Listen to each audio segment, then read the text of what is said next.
Kemudian kita lanjutkan dengan biopsi nasofaring, kemudian dinyatakan itu kanker nasofaring.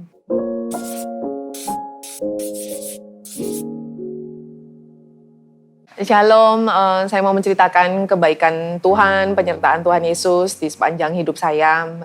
Saya didiagnosa oleh dokter kanker nasofaring pada bulan September 2020. Awalnya saya mengetahui ada benjolan kecil di bagian sini, di bawah telinga kiri, benjolan kecil sekali.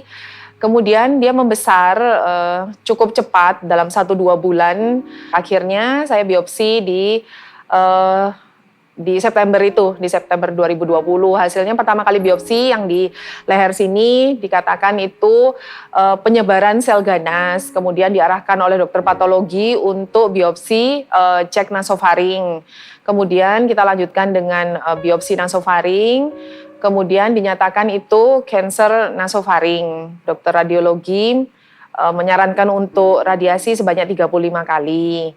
Sambil itu kita juga sambil konsul ke dokter di Malaysia, di Kuala Lumpur.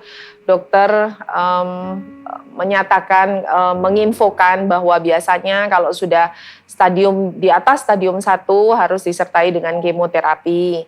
Jadi kita meminta untuk yang dokter di sini disertai dengan kemo. Jadi dilakukan kemo sebanyak 6 kali dengan radiasi sebanyak 35 kali. Prosesnya tentu tidak mudah ya untuk kemo. Jadi dari kemo dari awal mulanya dari radiasi yang pertama, dokter bilang nanti kalau radiasi yang sudah belasan, nanti efeknya akan keluar, kelenjar ludah akan kering, kemudian sariawan di mulut, di tenggorokan gitu.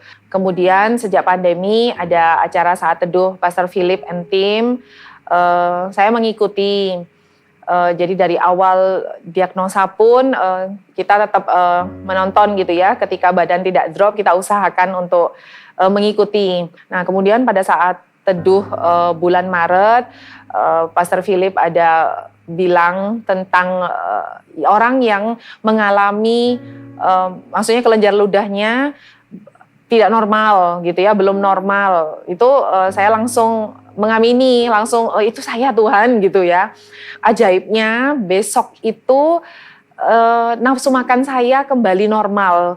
Akhirnya sampai Mei 2021, awal Mei kita biopsi ulang, saya biopsi ulang. Dari hasil patologi dinyatakan masih ada di nasofaring bahwa sel kansernya itu masih ada. Dari situ saya memutuskan untuk untuk mengecek ulang di Malaysia, di Kuala Lumpur. Jadi kemudian sampai di sana kita harus karantina, tapi puji Tuhannya bisa dilakukan PET scan dulu. Hasil PET scan puji Tuhan bersih, oke. Nanti setelah selesai karantina saya biopsi. Nah, hasil biopsi juga dinyatakan bersih. Jadi memang sudah tidak ada sisa-sisa kanker sama sekali. Kemudian di sana memang tidak ada dilanjutkan pengobatan karena memang hasilnya sudah bersih. Jadi habis itu kita pulang.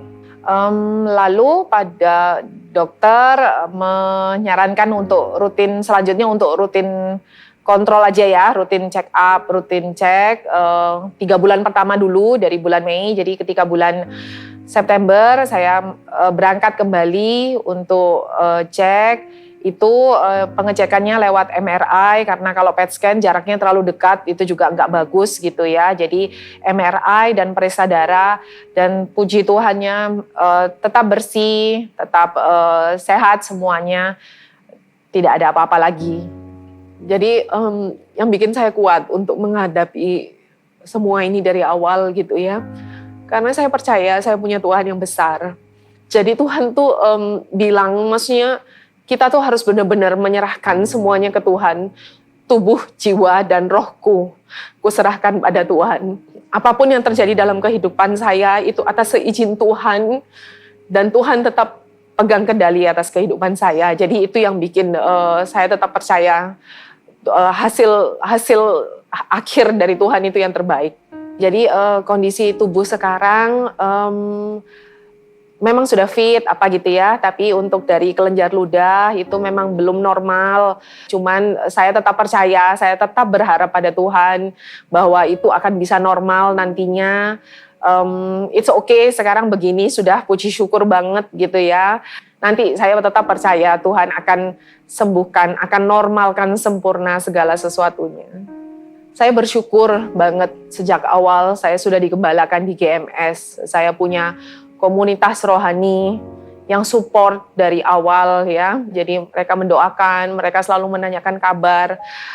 Saya sangat mengucap syukur ya untuk benar-benar komunitas yang support banget gitu. Jadi saya merasa tidak berjalan sendiri di saat-saat kelam itu gitu banyak yang mensupport. Jadi untuk yang saat ini sedang mengalami divonis dokter untuk kanker, tetap berjuang, tetap percaya kesembuhan itu ada. Walaupun di saat-saat kelam sekalipun, Tuhan tidak pernah meninggalkan kita sedetik pun. Tuhan yang menguatkan, Tuhan yang menopang, Tuhan yang memampukan kita dari fisik ya, dari hati yang tenang juga, dari pikiran yang tenang juga Tuhan yang mampukan semuanya. Terima kasih. God bless you.